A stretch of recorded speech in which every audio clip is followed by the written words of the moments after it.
Finn was a regular little kid.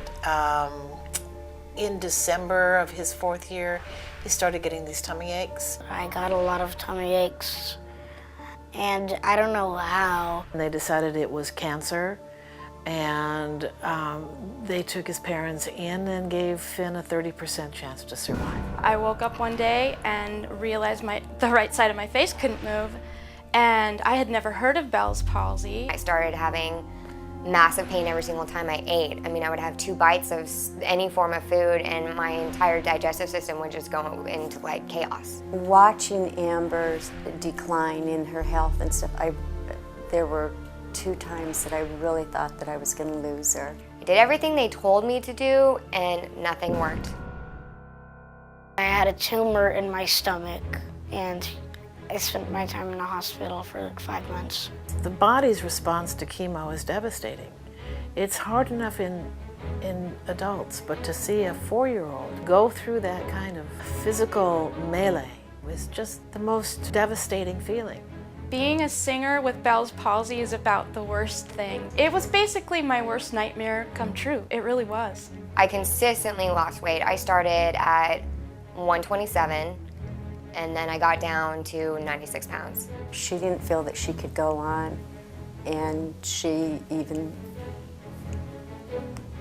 thought that she could, end her life. And as a parent, that's the worst thing. I did everything in Western medicine, and then I even did everything I could in Eastern medicine with no relief. Nothing worked. That afternoon, I was at a restaurant called Follow Your Heart.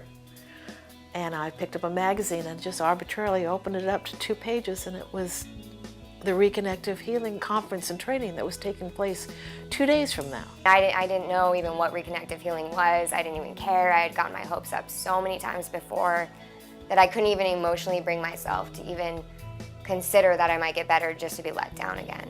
While I was having my healing session, I was moving my face in places I couldn't move it. I was seeing light behind my eyes. Then I started hearing popping and clicking in my ears. I would start to get visions.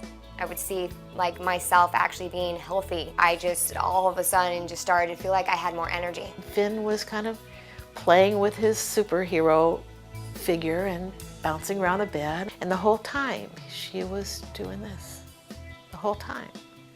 Each day that I was at the seminar, my symptoms started to decrease. I could see a change happening in her, and I could see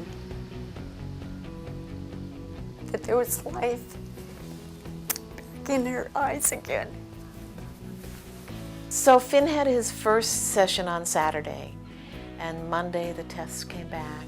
So I said, okay, give me the news. And he said, Mom, the tumor's gone. I believe I received a miracle.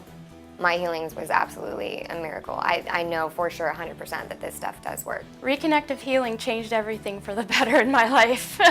Like everything else, you keep waiting for her to regress or fall back. And she got better and better and better. I'm the healthiest I've ever been. I'm very strong, physically, mentally, and emotionally. I do feel really good now. When I got that phone call, I was standing in this classroom of something that I hadn't really understood or really quite believed in. I'd hoped about it. But when I got the phone call, I knew that this is real.